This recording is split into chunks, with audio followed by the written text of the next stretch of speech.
You're listening to the Intuitive Souls podcast. I am your host, Erica Russo, and this podcast is designed to educate, inspire, and enlighten. Let's wake up together.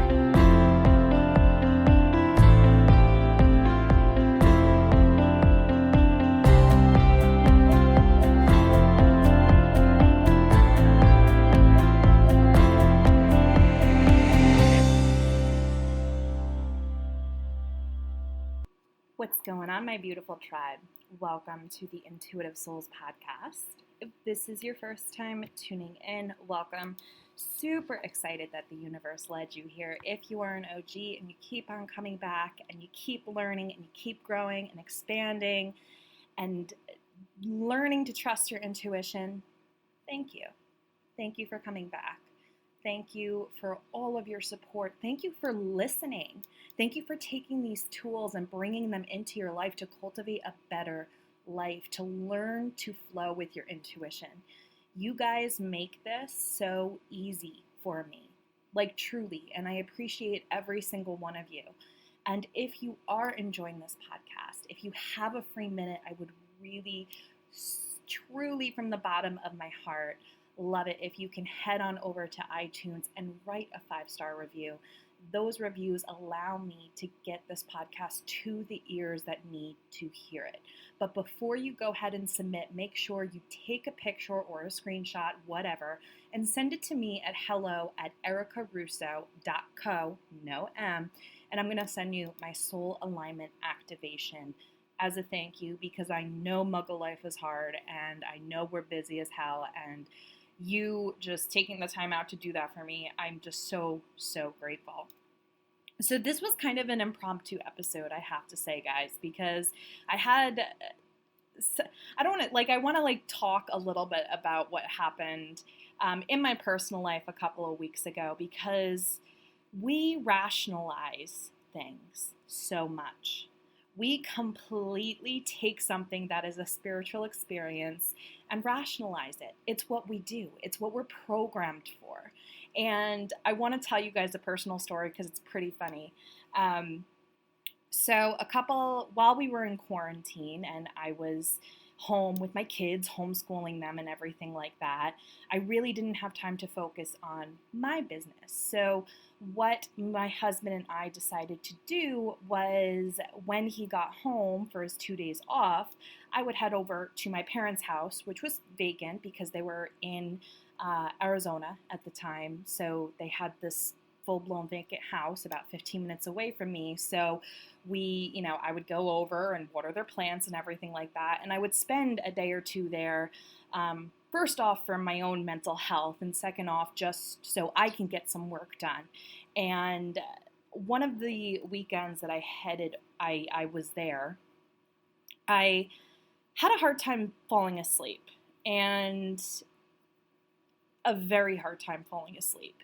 And then I finally fell asleep and I had this really intense dream. And I knew it was a spirit visitation. And in this dream, so my grandfather passed in 2005, and he was a character, to say the least. He would do a lot of crazy things, and he had this cabin up in upstate New York where there was no garbage removal. So they would burn their garbage, right? Like straight up hick living. And there was, and in this dream, I was in the field that he burned the garbage in, and he was there and he was burning the garbage. And this whole dream was so real. I felt the heat on my face from the fire. And he was telling me to go and collect garbage from one pile and bring it over and stuff. Like he would tell me when I was 8 years old. Like it was like I was 8 years old again, and we were doing the things that we used to do. And it just felt so real. It was like an experience. And I've had enough of these dreams to know that this was my grandfather coming and saying hi. And during this dream, he gave me a message about something that was going on in my life at the moment. And I understood it and everything like that. And as soon as I gave him a hug and I asked him when I'm going to see you again, the I can't even make this up, guys. My parents have a fire alarm that's wired throughout their whole home, okay? The fire alarm goes off.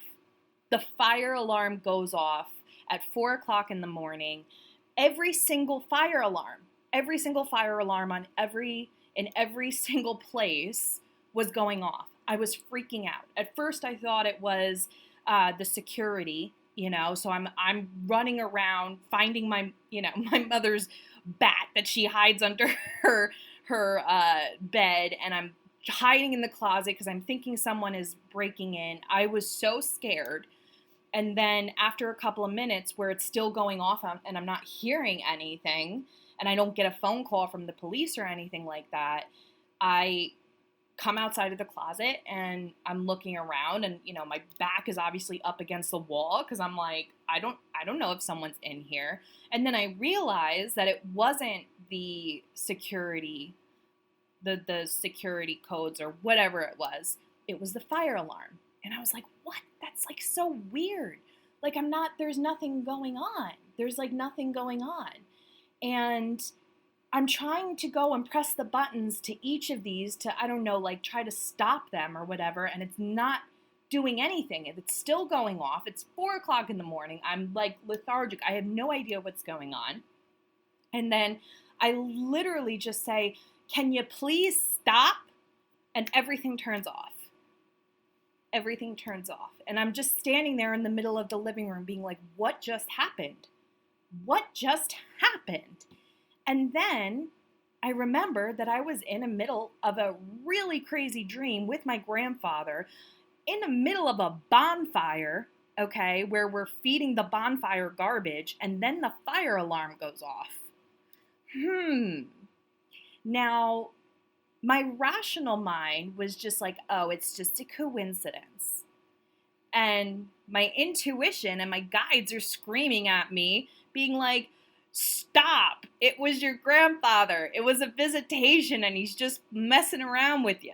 You know what I mean? Like, we are going to try to rationalize everything. And then once I realized that it was like, this stuff happened. Like, I'm spiritually sensitive. And I know that it was my grandfather. I know it was him. I know that he was just messing around with me. I know that he was coming to say hi. And that indication where the fire alarm goes off after I have a visitation from him in my dream should have just been proof to me that that was real, And it was real. Obviously, I tried to rationalize it, but at the end of the day, we cannot rationalize spirit, guys. And we try so hard to. And when I told my mom this story, God bless my mother, guys. She is quite the character. But, I told her about the story because I was like, I don't know if this is what happened and stuff like that. And I told her I had the dream. And she knows that I've had these dreams before. And she knows I'm a medium.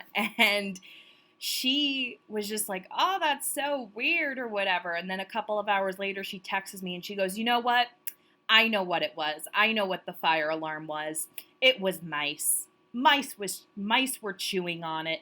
And that's what happened. And it went off because the mice chewed. And I'm just like, have you ever had that problem before? Like, have you ever had mice chewing on it and have your alarm go off at 4 o'clock in the morning? Have you, Mom? Well, no. Well, it doesn't make any sense. And we try so hard to rationalize it, but sometimes we just have to, and she's a Virgo. There you go. Forgot to mention that. She's also a Virgo. So we know how those Virgos need all the logical things. They need all their ducks lined in a row. So it was just like talking to a brick wall where I'm like, Mom, can you just consider for a minute that this was a spiritual experience, that this was Poppy, who was my grandfather, coming through with a message for me. And then to validate the message, he put on the fire alarm. He turned off the fire alarm. Could it just be that? No, it was mice. Okay, well, whatever, to each his own. But I felt like this was a really good story to tell you guys, because I want to show you just how much we will like, I tried to rationalize it. And then at the end of the day, it's just like, I just know better. That was my mind. That was my logical mind trying to make sense of something that really didn't make any sense. And I want you guys to try to do the same, because I promise you that there has been at least one experience in your life that was a spiritual experience, whether it be a past loved one that came through. Maybe you smelt their cologne or their perfume, or maybe you just felt them in the room with you when you were having a bad day, and then you just went and rationalized it. It was them. Maybe you saw something. Maybe you saw somebody's aura or anything like that, and then you just rationalized it, saying that it was sunlight or something like that, or a reflection, or whatever the case may be. Trust it. It's not going to hurt you. It's not there to scare you. It's there to show you that there is such a bigger piece of the puzzle that we do not know. Spirit, with all of the evidence that we have, with all of the information, all of the spiritual teachers out there, I truly believe we still know very little of the spirit world and how powerful it really is. We have so many tools when it comes to past lives and reincarnations and evidence to prove what we know, and yet we still try to rationalize it. Why is that? It's because society has made us into this. Society wants us to rationalize everything. They want to keep it safe. They want us to stay in the bubble. They don't want us outside the bubble. And again, this is just take this as an example and think of that time in your own life that you questioned it. You know what I mean? Just that you questioned spirit, that you freaked out, that you tried to rationalize something that didn't need to be rationalized. Because we've all done it. We are all guilty of it. And please know that it is real. Your loved ones are always with you. Your loved ones are always sending you signs. Your guides are always sending you signs. Your ancestors are always sending you signs. You are always protected. You are always guided. You are always, always safe. And that's it. We're going to keep on rationalizing. Like, it's so funny. It's not funny to me, but it's doing the work that I do, working with my one-on-one clients. I can't, every single client starts off the same way. Every time I first tell them to connect, every time I first tell them, okay, we're diving into mediumship, let's do this, the first things that come out of their mind is, I don't know if I'm right, but this is what I'm feeling. Or this might be completely off, but this is what I'm feeling. Try to cut that first sentence out. You know what I mean? Try to cut that first sentence out and just jump off the ledge and give what you get. It doesn't matter if you're right or wrong. When we hold that resistance at first and we're trying to connect to spirit, you have to remember that resistance, that fear that you're holding on to, is lowering your vibration. It's bringing those low vibrations in. And when we're trying to work with spirit or source or angels or whatever the case may be, we need high vibration.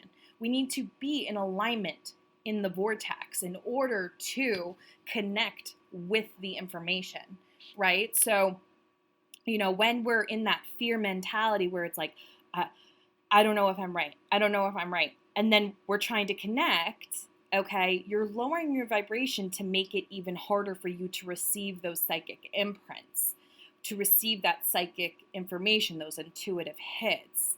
And we want to be high vibrational. So instead of doing that, if you're trying to work on your intuition, try to just not say anything. You know what I mean? And just start giving what you're getting.